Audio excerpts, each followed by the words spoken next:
withdraw for some months and ascend. Why?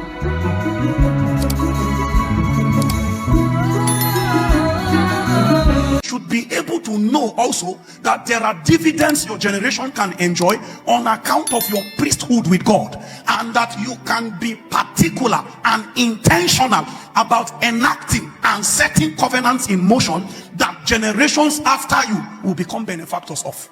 This is why when you look at the way the patriarchs live, they live in the big picture in context. They bring the big picture in context. Their action calculated, the end of their generations. They did not just take decisions that are just self-centered and selfish.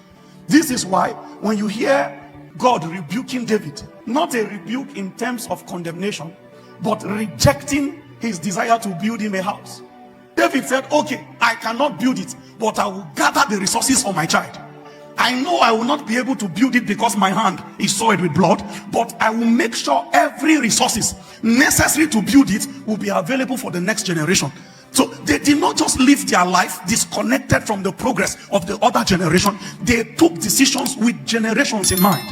This is why you will continue to see advantages upon advantages being passed from one generation to another. But the way of the unrighteous is not like that. The unrighteous opens up gateways of attack. He leaves warfares for his seed.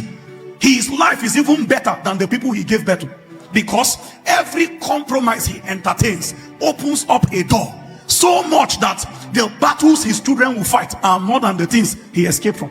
When you know these things, temptation will have a different view in your eyes. When you know these things, tests and trials will have a different view in your eyes. You will know that you are not standing there as a human being alone. You are carrying your generation with you. You are representing 1,000 men standing there in front of the bed of corruption. It's either you fall with all of them or you prevail with all of them. Inside one Adam was the whole genealogy of mankind. He fell and all of us fell with him. Inside one Jesus was also the whole genealogy. I'm asking you a question. What role would you play for the success of your bloodline?